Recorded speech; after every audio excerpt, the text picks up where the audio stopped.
forest where coffee was discovered 1,000.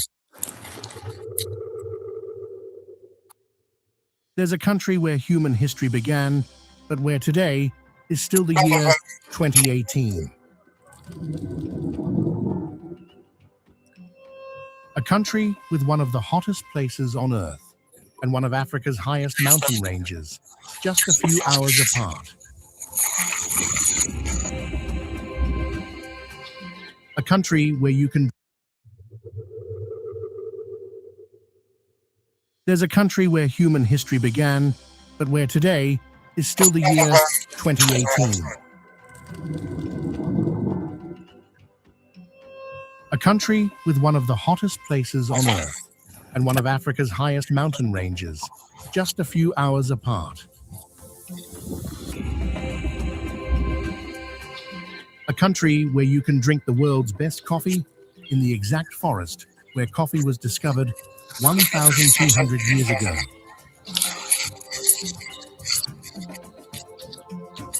The only African nation never colonized, with its own script, its own calendar, its own clock, and an Ark of the Covenant that only one person on Earth is allowed to see. This is Ethiopia. For the next 32 minutes, I'm taking you through the strangest, most magnificent country you've probably never visited. Trust me, by the end of this journey, Ethiopia won't just be a place on a map. It'll be a place living rent-free in your head.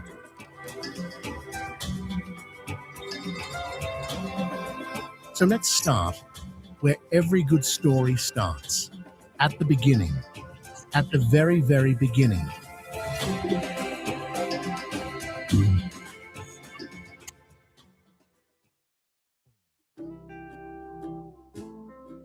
Picture yourself flying into Addis Ababa just before sunrise. The air outside your window is thin because you're already at 7,700 feet, higher than Denver, higher than most Colorado ski resorts, and Addis isn't even the highlands yet. Ethiopia is big, about twice the size of Texas. It's landlocked, lost its coastline in 1993 when Eritrea became independent, but it makes up for it with vertical drama. In the north sits Ras Dashen, the country's tallest peak, 14,872 feet, higher than California's Mount Whitney. The whole highland plateau earned Ethiopia the nickname the Roof of Africa. But drive east a few hours and you drop into the Danakil Depression, sitting at negative 410 feet below sea level, lower than Death Valley. Average yearly temperature, 93 degrees Fahrenheit, the hottest place on Earth by annual mean. Cutting through the whole country is the Great Rift Valley, a 4,000-mile geological fracture, longer than New York to London. Now the weather. Addis stays between 60 and 72 degrees Fahrenheit almost year-round. That's not tropical. That's San Diego with better coffee, which is why Ethiopia has an official tourism slogan, "You'll love 13 months of sunshine," because the Ethiopian calendar actually has 13 months. More on that in a minute. But here's what makes this land unforgettable. Ethiopia has one of maybe 5 permanent lava lakes on Earth. It's called Erta Ale. Non-stop volcanic activity since 1906. You can hike right up to the crater rim. Nearby at Dallo Hot Springs, looked like someone spilled highlighter fluid on the moon. Neon yellow, neon green, neon orange. Water so acidic, pH 0, it would eat your shoe. NASA scientists study Dallo to understand Venus.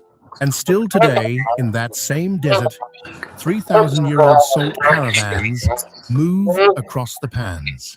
Hundreds of camels hauling blocks of salt cut by hand, walking the same route they did for the pharaohs. Ethiopia takes 4 continents worth of scenery and stuffs them into one country. Before we continue our wonderful journey to Ethiopia, let me know what time it is, where you're watching, and which country you're in. Drop it in the comments below.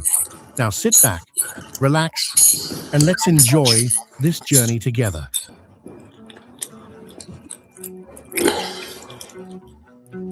My friend, let's talk about the people, because Ethiopia's story is really the human story.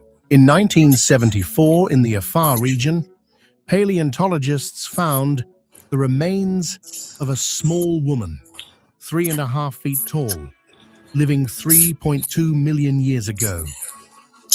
They named her Lucy, after the Beatles song playing at the Discovery Camp. Ethiopians call her Dinknesh, you are marvelous.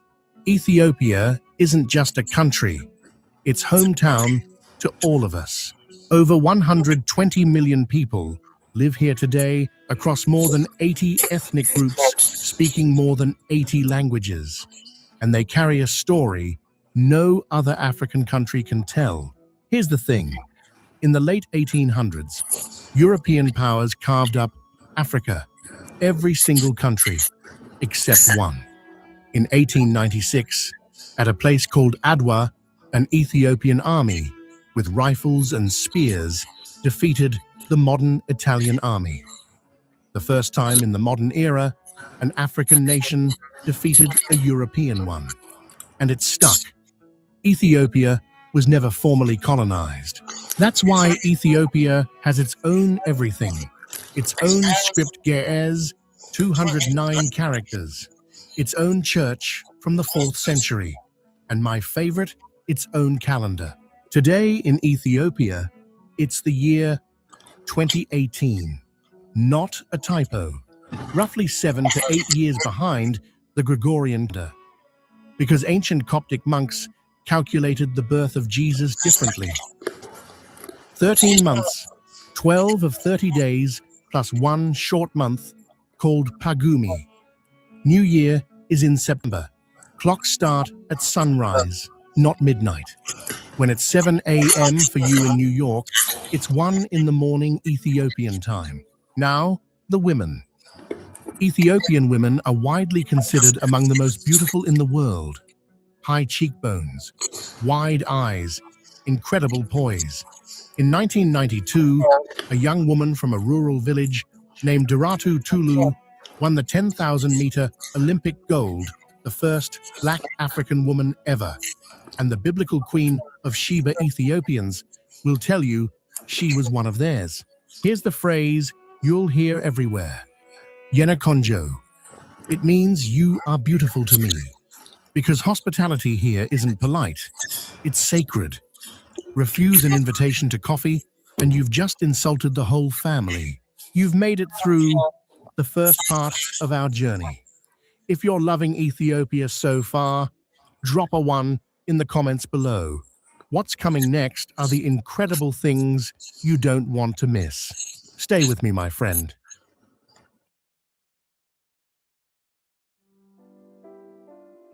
Here's what makes Ethiopia different. Modern life and ancient life aren't taking turns. They live side by side. Start with Addis Ababa. New flower in Amharic. 7,726 feet. The 3rd highest capital in the world. Higher than Denver. Whole district has rooftop bars and clubs open till sunrise. Piazza has Italian colonial architecture and the Taitu Hotel from 1898. The beating heart is Mercato, the largest open-air market in Africa. 13,000 stalls, 100,000 people every day. Plastic sandals to gold coffee cherries to spice blends. At night, Ethio jazz takes over that soulful sound invented in the 60s by Mulatu Astatke, the one you've heard in Jim Jarmusch films. Head to Fendika Cultural Center. Or try an Asmari Bet, a music house where a lone musician improvises comedy songs about you. Now the twist. Even as Addis transforms, 78% of Ethiopians still live in villages. Round houses called tukals dot every mountainside. The Dorze build the strangest 20 to 26 feet tall, woven entirely from bamboo and inset leaves, like giant beehives. You can dismantle one and walk it to a new spot. Rural life follows the harvest. Weekly markets are the social hub. Families walk hours with donkeys to trade grain and gossip. And in every tutul every day, a coffee ceremony unfolds, frankincense burning. 3 rounds, 90 minutes minimum. Modern and ancient don't fight here. They live together. That's rare. But to really understand this country, you need to meet its wildest inhabitants.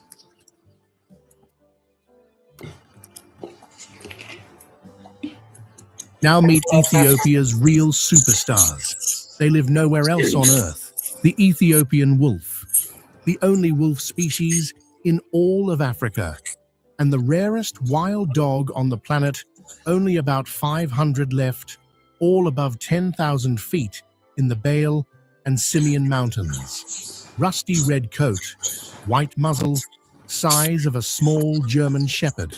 They hunt giant mole rats, the biggest rodents in Africa, digging them out of the soil. Packs of 6 to 13, but they hunt alone. The whole pack helps raise the alpha female's pups. The Ethiopian wolf is on the national emblem because it exists nowhere else. Now let me show you something even weirder. The gelada baboon, the only grass-eating primate on Earth. 90% of its diet is grass pulled up by hand while sitting on its rear end. The males have golden manes like lions, and on their chest, a red hourglass-shaped patch that pulses brighter when they're healthy. That's why they call them bleeding heart monkeys. They live at 11,000 to 14,000 feet. They sleep on vertical cliff faces to escape hyenas. They gather in herds of 800 or more, the largest primate gatherings on Earth. And they use around 30 different vocalizations, more than any primate except us. 4 million years ago, geladas roamed all of Africa. Today, only Ethiopia. Living fossils, grazing in the sky, and you can sit 6 feet away from them. They keep pulling up grass like you're a rock. But there's something even more addicting than watching them. Something Ethiopia gave the world.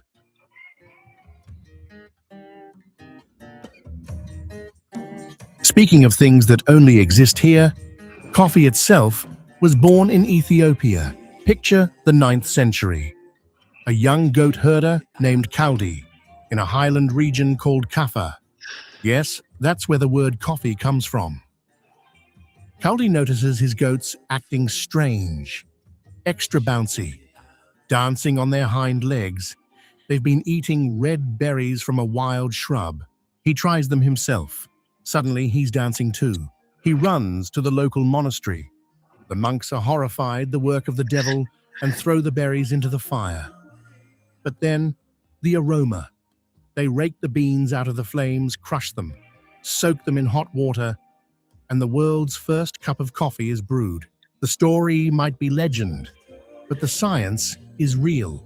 Every coffee bean on Earth traces back to the wild forests of southwestern Ethiopia. Over 1,000 wild varieties still grow here. 3 legendary regions. Yirgacheffe floral jasmine, almost like fine tea. Sidama full-bodied sweet fruit forward. And Hara wild wine-like with dried fruit notes. But you don't just drink coffee here, you participate in the ceremony, always led by a woman. Green beans roasted over charcoal in front of you. Frankincense burns, fresh grass on the floor. 3 rounds, Abultona and Baraka. The last means blessing. You do not skip round 3. UNESCO added it to World Cultural Heritage in 2015. And what goes with coffee? A meal you eat with your hands.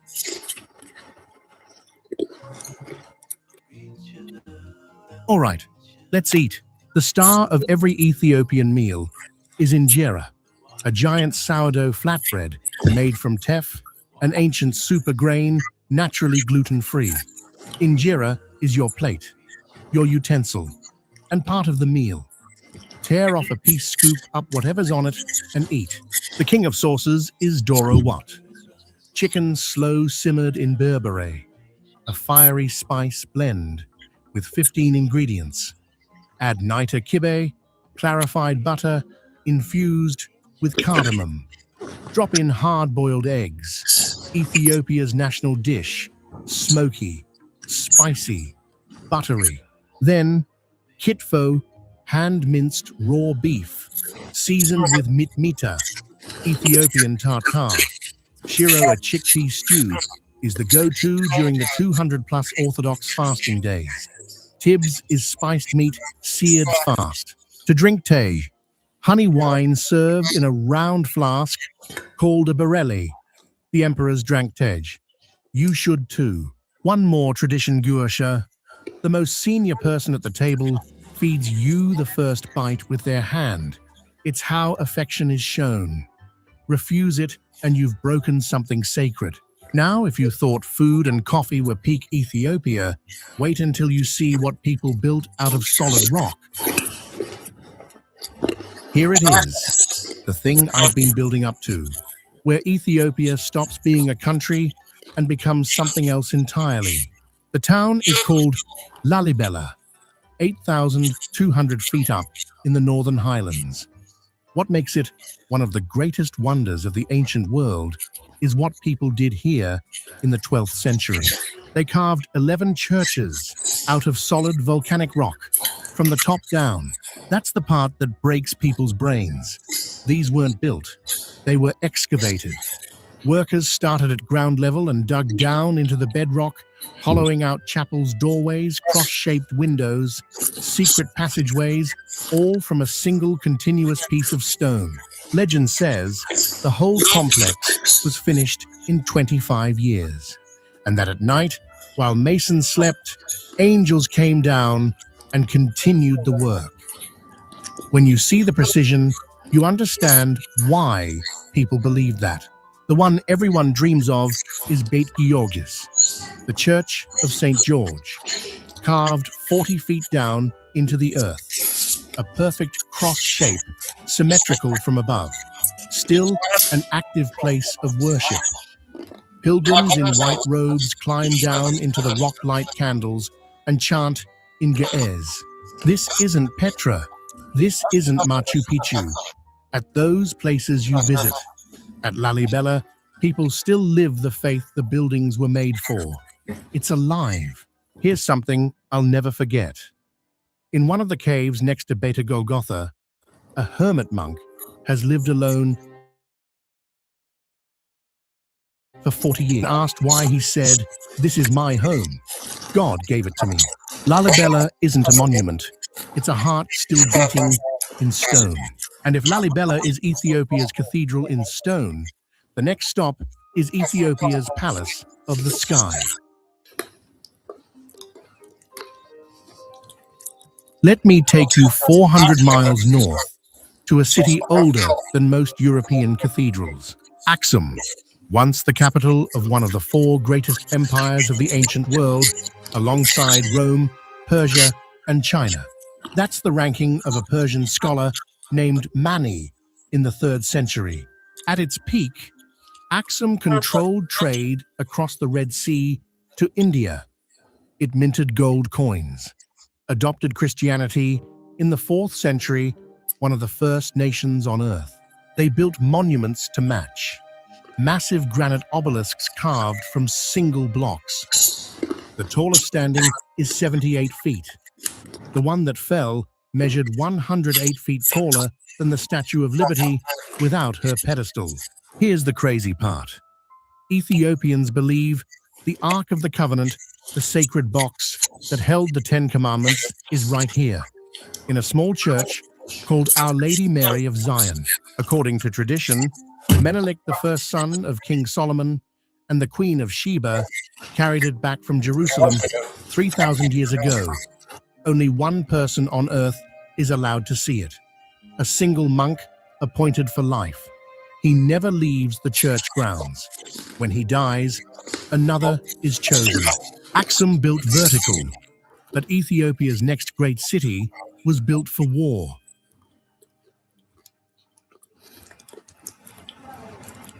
Here's something you don't expect in the East African highlands, a full-scale medieval castle city, Gondar, the African Camelot, founded in 1636 by Emperor Fasilides. He built a fortress compound called Fasil Gebi, 6 massive stone castles, plus churches, a library, a bathing pool, all within a walled enclosure. The architecture is unlike anything else in Africa. A mashup of Ethiopian tradition, Portuguese engineering, and Indian design.